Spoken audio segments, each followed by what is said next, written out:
was hanging from a muddy ledge, one hand slipping off a tree root slick with rain. My legs dangled over a drop I couldn't see the bottom of. I hadn't eaten in days. My throat was too dry to scream. Then I heard it, a helicopter somewhere above the canopy, faint but real.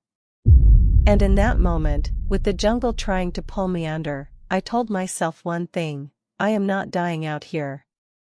Not today.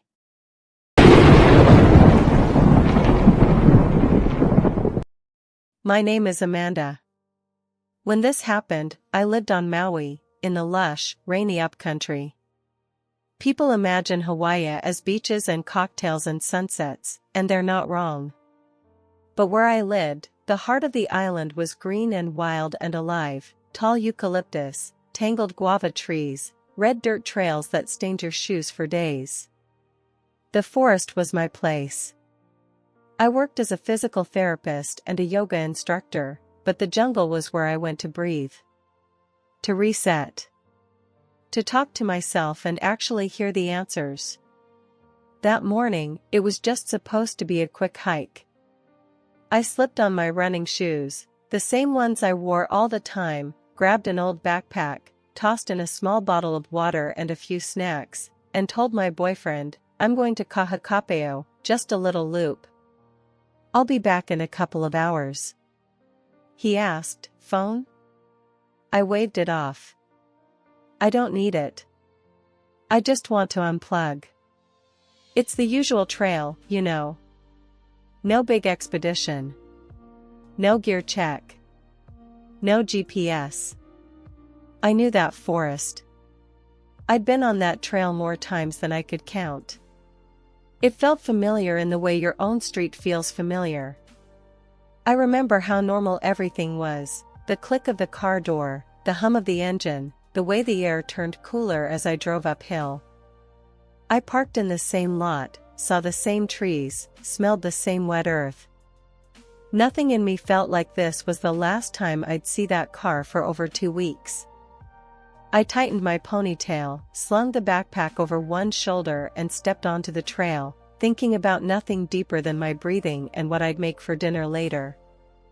If you'd stopped me right then and told me, "You're about to vanish for 17 days, I would have laughed in your face. But that's how it always starts, isn't it? With a day that feels like any other. The first hour was exactly what I wanted, the kind of hike that feels almost scripted. The red dirt path snaked gently between the trees, damp but firm under my shoes. The air smelled like wet bark, guava, and something sweet rotting under the leaves. Shafts of sunlight slipped through the canopy and moved across the ferns like slow searchlights. I found my rhythm quickly. Step, breath. Step, breath. My mind wandered to small things: clients I'd see that week, a joke a friend had told me, whether the rain would come early this afternoon. It was peaceful. Boring, even. And that's when you start to get casual.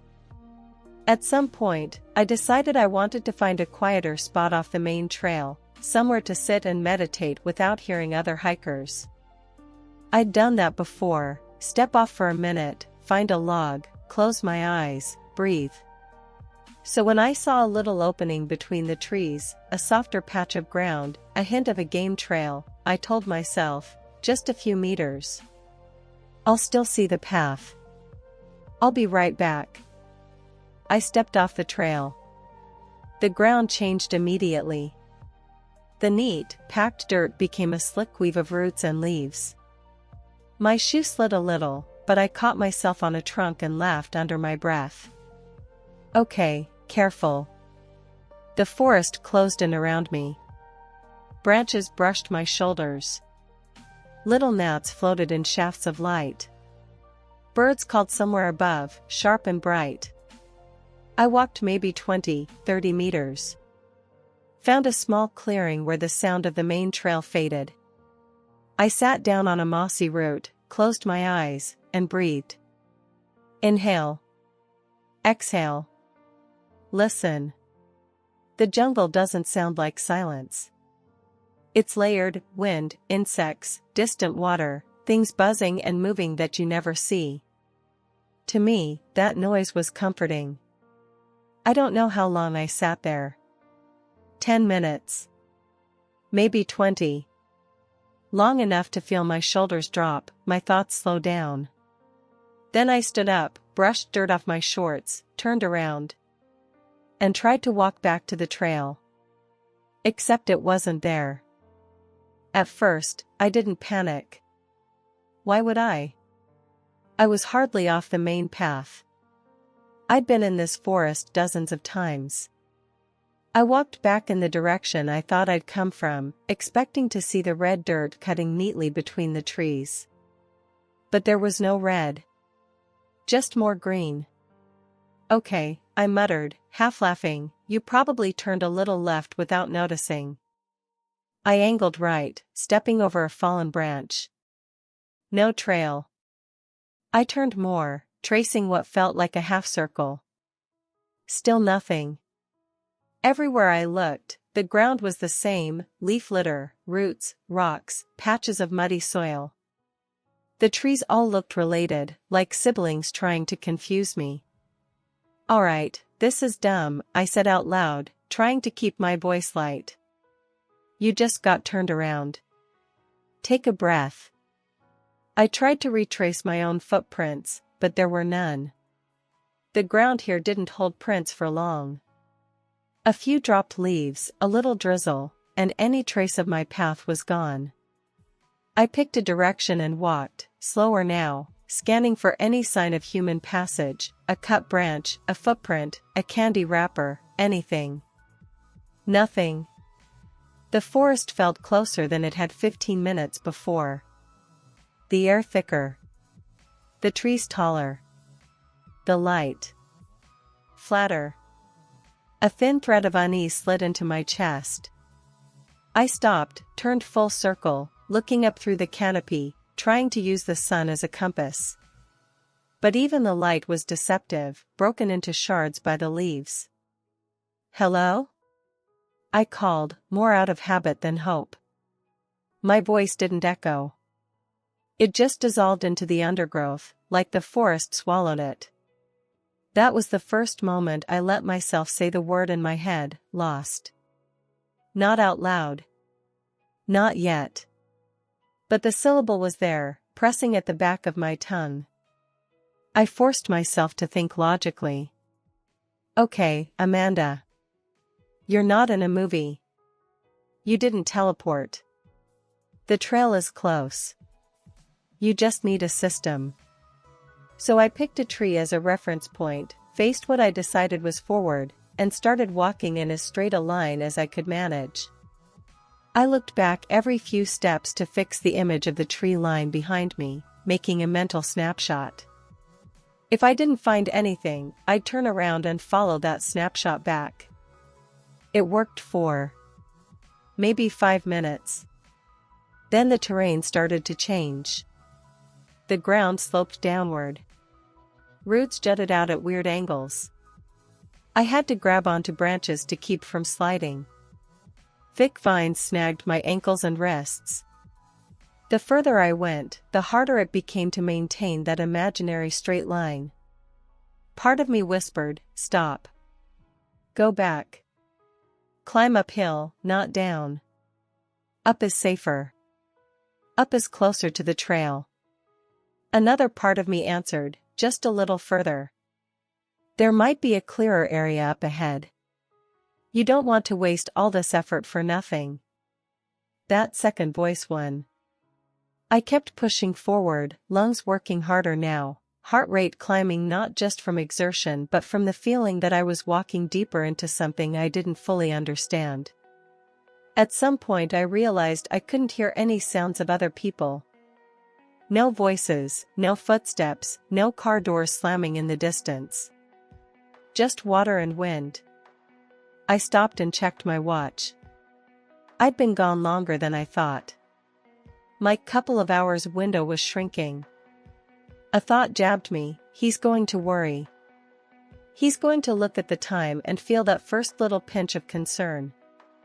I tried to shout again. Hello? Anyone there? Nothing. Just the wet hush of leaves and a distant bird that didn't care. I swallowed hard. The word I'd avoided finally came out, barely more than a whisper. I'm lost. And once you say it, it's real. The smart thing to do would have been to stop moving, pick the most open spot I could find, and wait.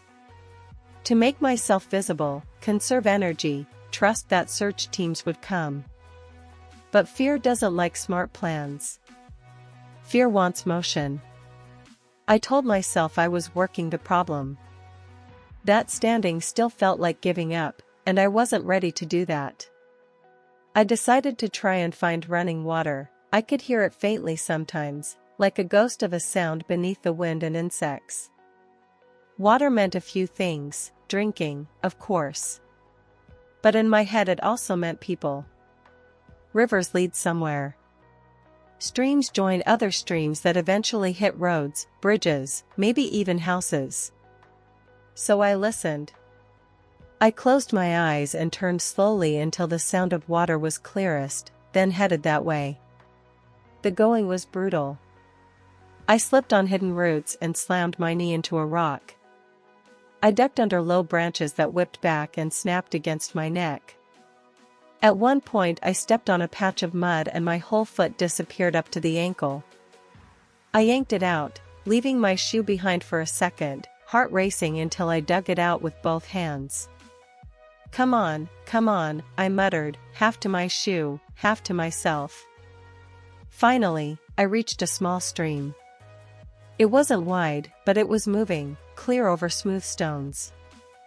I knelt by the bank, dipped my hands in, and brought the water to my lips. It tasted like life and dirt and metal. I tried to remember advice I'd been given about drinking from streams. Upstream is safer, moving water is better, avoid anything that smells off, but in that moment, theory didn't matter. I was thirsty. So I drank. As I sat there, I made myself a promise: from now on, this is not a hike. This is survival. You are not allowed to freak out. You are allowed to think, plan, move. And that's it. I splashed water on my face, stood up, took a breath, and started following the stream downhill, shadowing it through the trees. Daylight was already beginning to tilt toward afternoon. The forest felt like it was quietly reminding me, you're on my time now. It's funny how fast hope can attach itself to a bad idea. As I followed that stream, it grew stronger, louder, more insistent. The trickle turned into a flow, the flow into a rush. The little channel widened, the bank steepened, the sound of water filled the air. In my mind, I pictured it leading me to some open spot, a wider river, maybe, or a place where the forest thinned and I could be seen from the air. I imagined standing on smooth rocks, waving at a helicopter, laughing with relief. What I actually walked toward was a trap.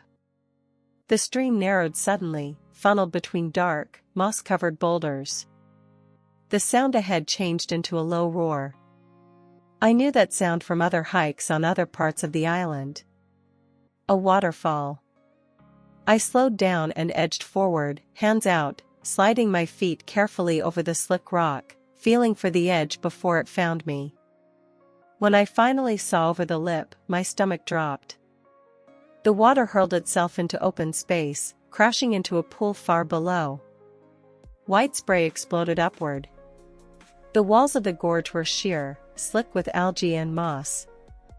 There was no safe way down that I could see. That's a no, I said out loud, backing away, my heart beating in my throat. The plan had to change. No more following the water blindly. I'd have to find a different route, contour around, try to stay parallel without getting funneled into another cliff. I turned to climb back up the rocks beside the falls, fingers searching for holds in the stone, shoes slipping on the wet surface. My foot landed on a patch that looked solid. It wasn't. In an instant, the world tipped. The fall wasn't graceful. It wasn't cinematic. It was violent and ugly. 1 second I was scrambling for grip, the next I was in the air, my arms windmilling, my brain too shocked even to scream. I remember flashes, snap, snap, snap, like someone was taking terrible photographs, the sky, a jagged strip between branches. Green and gray spinning together. A root smashing into my hip. My shoulder slamming off a rock, pain exploding down my arm. Cold water swallowing me mid-breath. When I hit the pool at the base, the shock of the temperature punched the wind out of me. My ears filled with the roar of the falls. My eyes stung as I struggled to kick upward, my legs screaming with each movement. For a few seconds, I didn't know which way was up. Everything was chaos, bubbles, pressure, noise. Instinct took over. I followed the faint pull of light, clawed my way to the surface, coughed up water and sucked in air that felt like fire. I grabbed at whatever was in reach, a rock, a root, a clump of plants, and dragged myself half out of the pool, collapsing on my side in the shallow water at the edge. I lay there, chest heaving, water streaming off my hair and clothes, listening to my own heartbeat thudding loud against the waterfall's roar. Slowly, the inventory started. Hands, cut, scraped, but working. Ribs, bruised, screaming when I breathed deep, but not broken. Head, pounding, but no obvious wound. Right leg, pain like a hot knife in my ankle and calf, swelling already starting. I stared at the opposite bank, at the walls of the gorge, at the churning pool I'd just survived. A flat, cold thought slid into my mind, this is exactly how people die out here. One bad step. No one around. Water, rock, gravity. A second thought rose up behind it, sharper, meaner, not you. Not yet. I don't know where that voice came from, but I clung to it like I'd just clung to that root. I wasn't ready to be a story people told about the jungle. Not from down here. Not like this.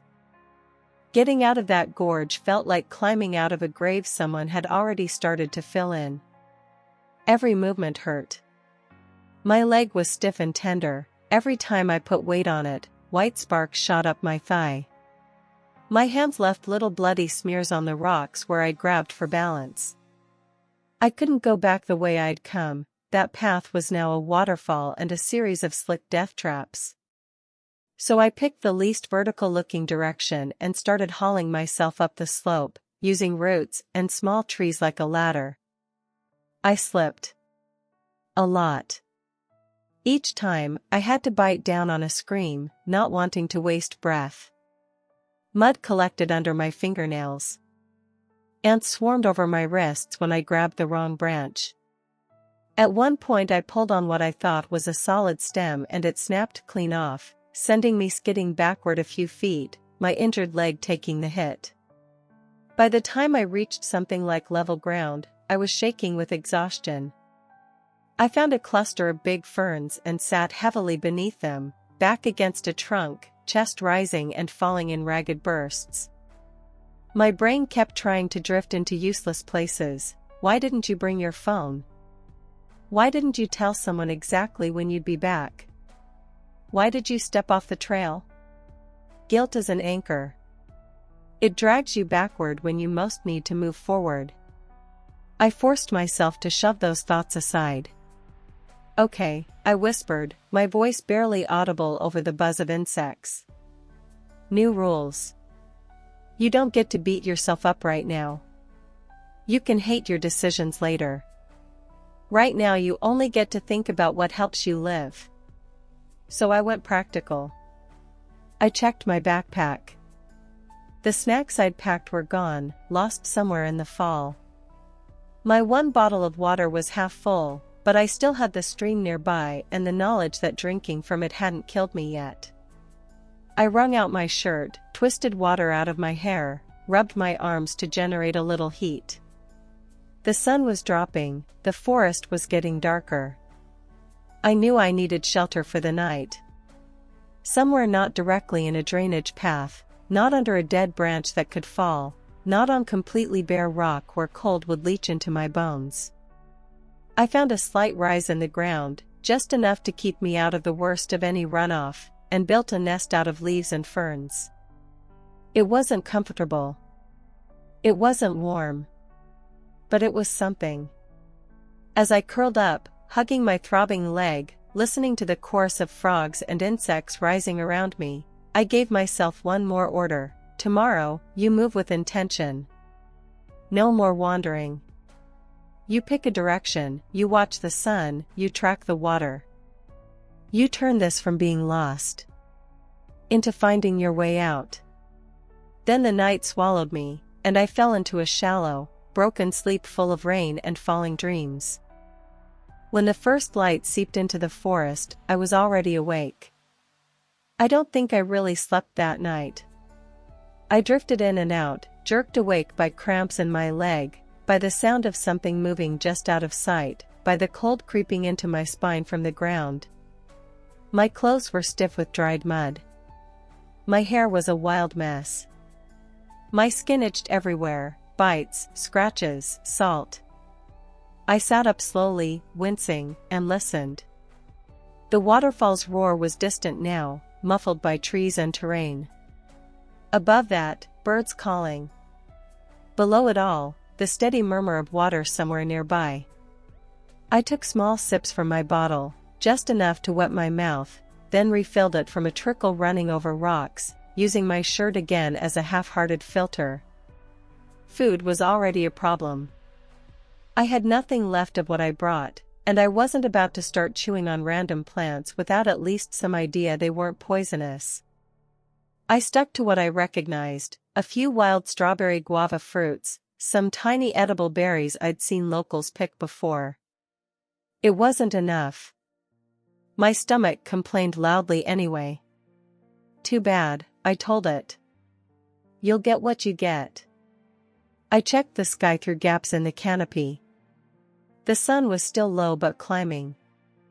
I tried to mark its position and imagine a map, the direction I'd come from the parking lot, the general layout of the island, where the ocean would be. If I could keep a more or less consistent heading, I reasoned, I'd eventually hit a road, a gulch, some man-made structure. I knew the search teams would be focusing on the marked trails, on the immediate surroundings of my car. I also knew I wasn't there. I had a choice: sit and hope, or move and try to close the distance between us. Hope felt too passive. Movement felt like agency. So I got up, slowly, gritting my teeth against the pain in my leg, picked a direction that seemed slightly downhill but not toward the deafening roar of big water, and started walking. Not wandering. Walking with a purpose, even if the purpose was as simple as, don't die in the same place you slept. By the end of that day, I understood something important: the jungle doesn't care about you. It's not evil. It's not kind. It's not a character in a story. It's just itself, dense, wet, uneven, indifferent. It will kill you if you make enough wrong choices, but not because it wants to. Just because that's what happens when a fragile human body collides with a place built for something else. That day, I moved slower. Every step was deliberate. I used sticks as walking poles, testing the ground before trusting it. I avoided obvious gullies and steep, leaf-slick slopes. When I had to cross down trees, I did it sitting, scooting along like a kid on a balance beam. Several times, I heard things that made my heart leap into my throat: the heavy thud of something large moving through the underbrush, the crack of branches somewhere above. Wild pigs, most likely. They wanted nothing to do with me, but try telling that to your adrenaline. In the early afternoon, I heard a new sound, a steady, distant chopping hum. At first I thought it was my imagination, another trick of the forest. But it grew louder, more distinct, rhythmic. A helicopter. This time, there was no mistaking it. I burst into as open an area as I could find, a small break in the canopy where a tree had fallen long ago, and waved my arms like a madwoman, jumping up and down despite the pain shooting through my leg. "Hey! Hey! I'm here! I'm here!" I screamed until my voice broke, until each shout felt like sandpaper on my throat. I couldn't see the helicopter, only glimpses of movement through leaves high above. The sound circled, passed overhead, faded, returned, then drifted away. They were up there. I was down here. I dropped to my knees, dizzy, and pressed my forehead to the damp earth. For a moment, a dark thought crept in: what if they never see you? What if they fly overhead 100 times and you are always 2 trees too deep, 1 ridge too low, 1 minute too late? I let myself feel that fear fully for about 30 seconds. I shook. I cried, too hot, angry tears that cut clean tracks down my muddy cheeks. Then I wiped my face with the back of my hand. "No," I whispered. "As long as they're still flying, they haven't given up. So you don't get to give up either." That night, as the forest closed in again and the insects began their endless chorus, I lay awake under my makeshift blanket of leaves, listening for that distant chopping sound in the darkness. I didn't hear it. All I heard was my own heart. But I clung to the memory of it like a promise: someone was looking for me. My job was simple, and impossibly hard at the same time: stay alive long enough for them to find me. The nights started to stretch. I don't mean in hours, they're the same for everyone. I mean inside my head. The dark lasted longer than it should have, like time itself was slowing down between sunset and dawn. By the 5th or 6th night, I had a routine. It wasn't pretty, but it was something. Before the light faded, I would hunt for a spot, a patch of ground just high enough to not flood if it rained, flat enough that I wouldn't roll down a slope in my sleep, and sheltered enough that I wouldn't be completely exposed. I'd pile leaves and ferns together, building a thin layer between my body and the earth. I'd tuck myself under low branches that bent down like a roof. Then I'd brace for the cold. People think tropical means warm, even at night. It doesn't. Not when you're wet, underfed, and exhausted. The air wrapped around me like a damp cloth. My clothes never fully dried. The wind slipped under everything and found every bit of exposed skin. Some nights my teeth chattered so hard I was afraid I'd crack them. I'd hug my knees to my chest, arms wrapped around my shins, making myself small, rocking just enough to generate a little heat. Then the jungle sounds would start. Frogs calling in strange rhythms. Insects buzzing and clicking. Leaves whispering as small animals moved through them. Occasionally, something heavier, a branch snapping under weight, a pig snorting somewhere out of sight. Every one of those sounds had the potential to be a threat. My brain stayed on high alert long after my body wanted to shut down. I'd jerk awake at the crunch of leaves, heart racing, ready to run even though there was nowhere to go. That's when the inner voices got loud. One was panic. "You're going to die out here. No one knows where you are. No one can hear you." The other was colder. "Are you done? No? Then shut up. Breathe slow. Wait for morning." I chose the second voice. Over and over again. Because out there, panic wasn't just useless. It was lethal. Somewhere around day 7, I started losing track of what day even meant. The forest doesn't care about your calendar. It cares about light and dark, wet and dry. Sleep became something I did in fragments. Time turned into repetition: walk, fall, drink, shake, do it again. My body was shrinking. I could feel it. My shorts hung looser on my hips. My cheekbones felt sharper when I wiped sweat and mud from my face. The mirror I had was the look of my own hands, veins more visible, fingers skinnier, knuckles scraped and swollen. My injured leg was a constant battle. The bruise that had started deep purple had spread, turning sick yellow at the edges, then greenish. The swelling made the skin tight and hot. Infection, I knew, could kill me as surely as starvation or a fall. I did what I could with what I had. I rinsed the leg in cleanest water I could find. I elevated it when I rested. I tried not to twist it, not to torque it when I climbed. Sometimes that meant crawling instead of walking, dragging my right leg behind me like heavy luggage.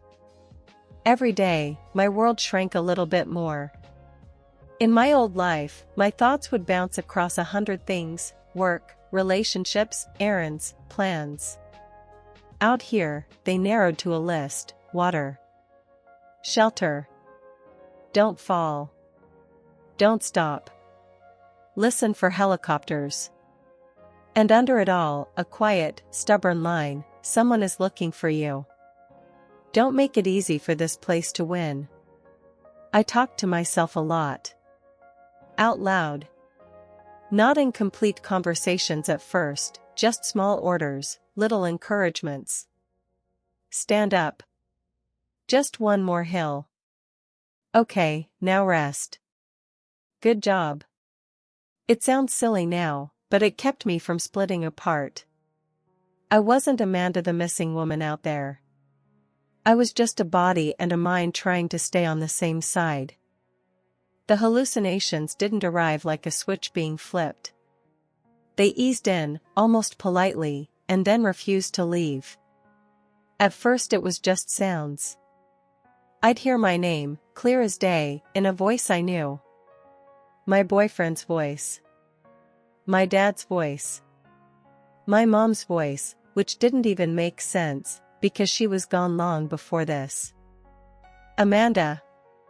I'd jerk upright, heart exploding, throat raw from screaming back, I'm here. I'm here.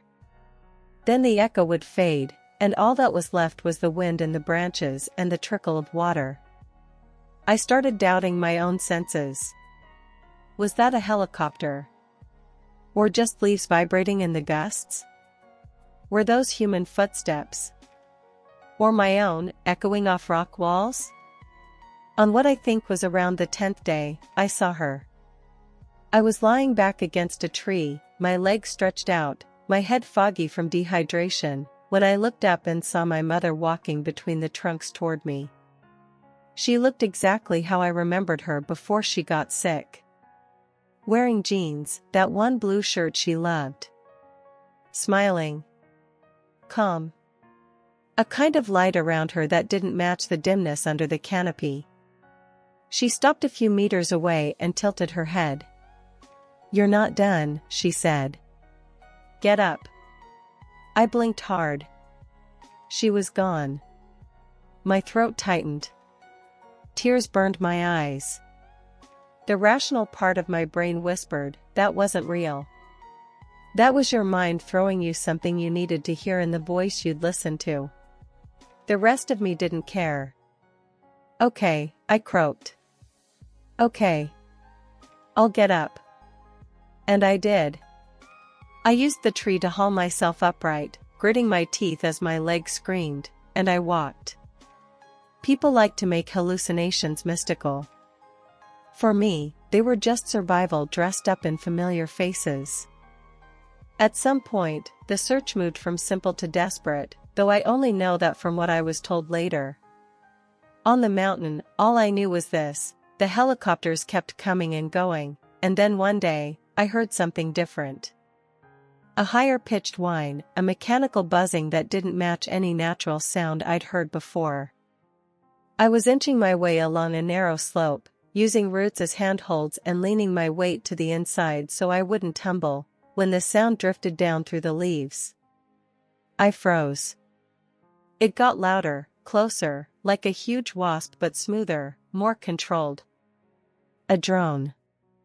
I scrambled, as much as I could scramble in that condition, toward a slightly more open area, a break in the canopy where a tree had fallen and left a hole of sky. My heart was going so hard I could feel it in my teeth. When I reached the clearing, I looked up and saw it, a small black shape moving across the patch of blue above me. I threw my arms into the air. "Hey! Hey! Down here!" My voice cracked. I waved, jumped, stumbled, nearly falling as my injured leg buckled.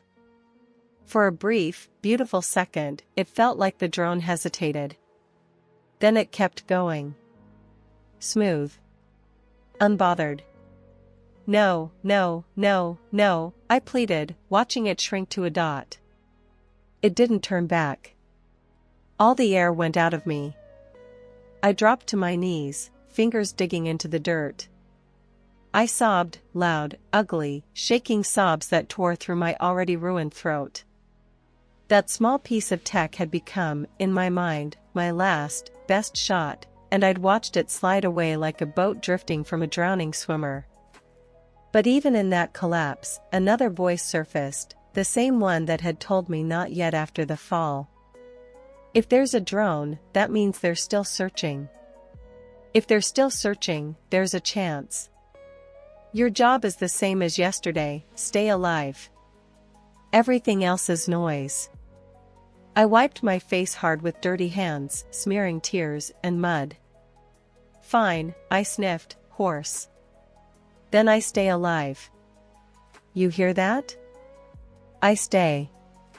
And I got back up. By day 15, my world had narrowed to pain and stubbornness. I had stopped thinking much about the outside, about home, about work, about bills or messages or plans. Those things belonged to another version of me, a woman who lived in a house with 4 walls and hot water and a fridge. The person moving through the jungle now was almost animal. My feet were shredded. The skin on my heels and toes had peeled away in places, leaving raw flesh that protested every step.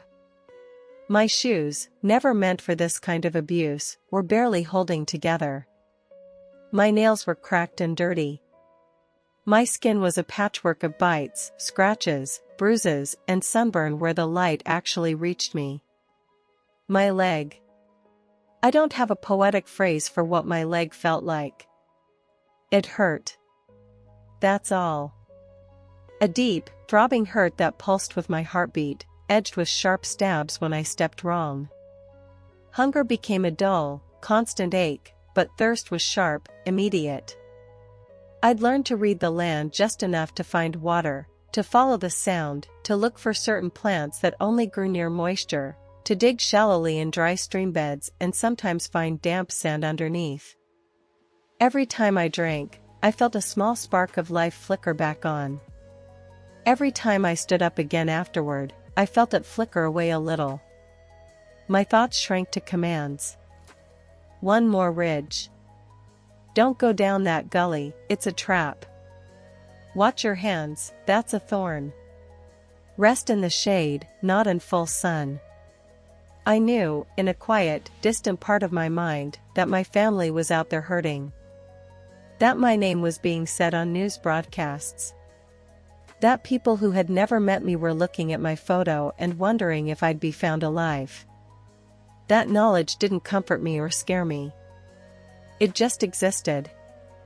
The only thing that scared me, truly, was the idea of stopping. Of lying down just for a little while and not getting back up.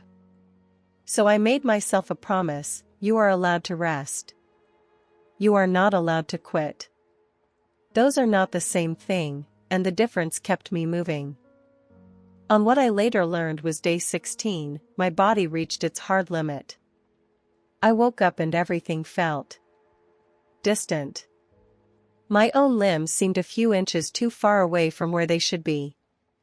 Sound came through cotton. Light felt like it was traveling the long way around to reach my eyes.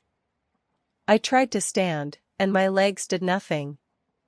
It was like trying to walk in a dream where your feet are glued to the floor. For the first time, a real, heavy thought settled in: maybe this is it. Maybe you went as far as you could. Maybe nature is cashing in all your mistakes at once. I lay back down, staring up at the thin slice of sky between the leaves. It looked peaceful. There was a strange comfort in the idea of surrender. No more climbing. No more calculating. No more pain or decisions or fear. Just letting go. I let myself sink into that thought. I imagined my family hearing the news, imagined memorials, imagined people saying, "At least they found her," or worse, "We never knew what happened." And then, right in the middle of that imagined ending, something inside me shoved back hard. Anger. Not the kind that flares and burns out. A deeper, slower anger. At the idea that everything I'd fought through, the falls, the hunger, the nights, the hallucinations, the close calls, would end in me giving up a few hundred meters away from where I might have been seen. "That's not your story," the angry part said. "That is not how this ends." I don't know where that strength came from. Maybe from my practice, my work with people who had to rehab their bodies from horrible injuries. Maybe from years of teaching others that they were stronger than they thought. Maybe from my mom's voice in my head, telling me I wasn't done. I rolled onto my side and forced myself to elbows and knees. My vision blurred. My fingers dug into the dirt. "Move," I whispered to myself. "Just move." And I did. Not far. Not fast. But enough. Sometimes survival isn't a big heroic gesture. Sometimes it's just the decision to crawl instead of lie still. The next day, day 17, started like the others, in pain and confusion. But something was different in the air. Maybe it was the weather. Maybe it was the way the wind shifted. Maybe it was pure coincidence.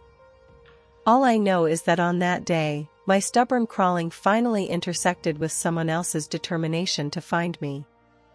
I had dragged myself into a more open gulch, following a faint trickle of water, when I heard male voices.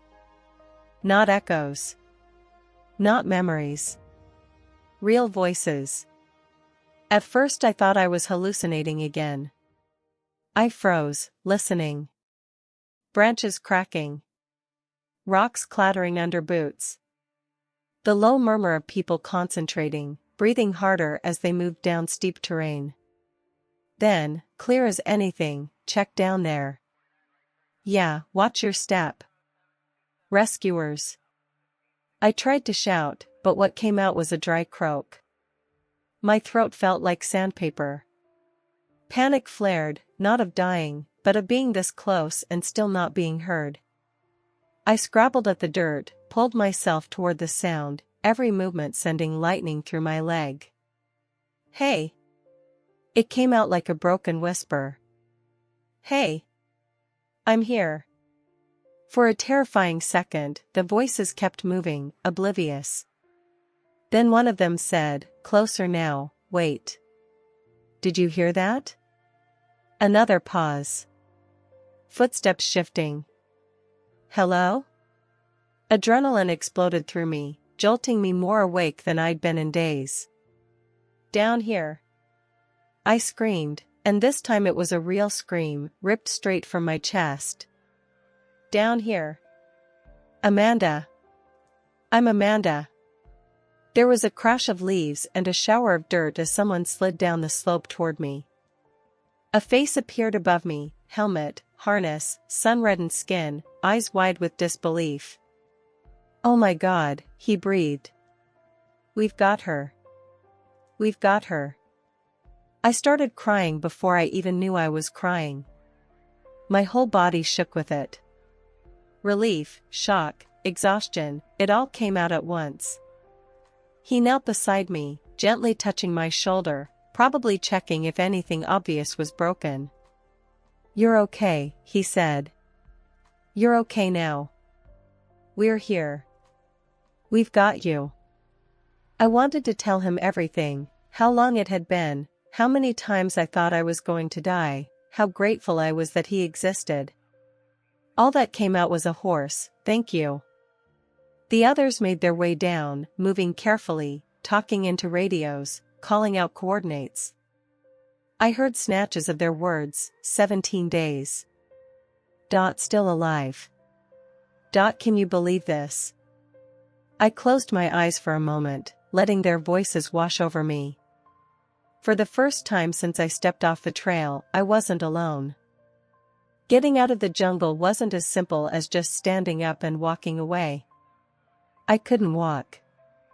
Not really. My body was finished.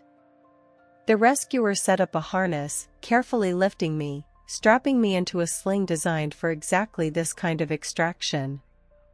They moved slowly, constantly checking my comfort, even though I kept telling them I was fine. I wasn't fine. But I was alive, and that felt like the only metric that mattered. As they carried me up through the trees, I got my first real look at where I'd been living. From the ground, it had just been chaos: trunks, leaves, mud, water. From a few meters higher, I could see the shape of the land. Steep ridges. Deep ravines. Places where a wrong step could send you tumbling out of sight forever. I realized just how easy it would have been for them to miss me by 10 meters. 5. Even 2. "How did you find me?" I croaked. One of them smiled. "We didn't stop looking." Simple as that. When we reached a spot where a helicopter could hover and lower a line, they signaled up. The chop of rotors grew louder, beating against my skin, flattening the grass around us. I'd heard that sound so many times from underneath the canopy. Now it was for me. As they clipped me into the hoist and I started to rise, spinning gently, I looked down at the world I was leaving, the dense, green tangle that had tried its best to take me apart piece by piece.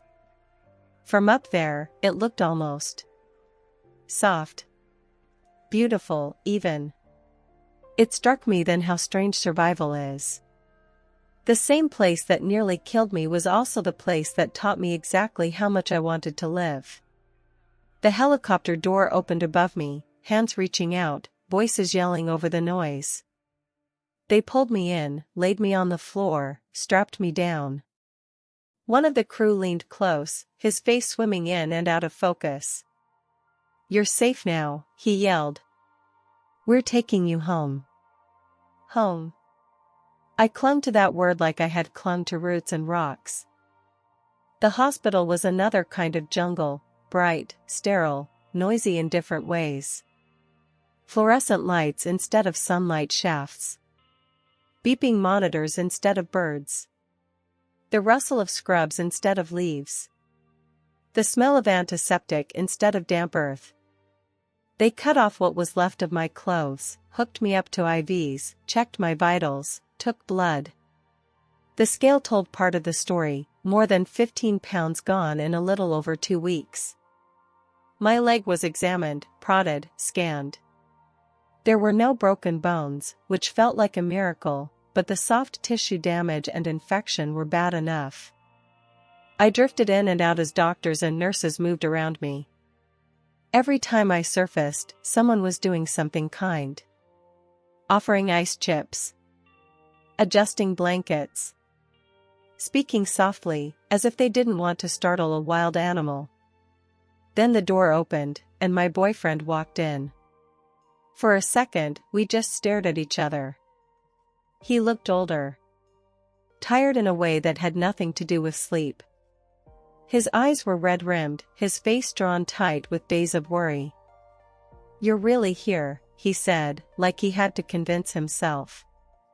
I tried to make a joke, something like, "Where else would I be?" But all that came out was a half-sob, half-laugh. He crossed the space between us in 2 steps and wrapped his arms around me, careful of the 4 lines and bruises. I could feel him shaking. "I thought I lost you," he whispered into my hair. I pressed my forehead into his chest, listening to his heartbeat, steady and strong. I thought so too, I whispered back. Over the next hours and days, I learned what had been happening while I was gone.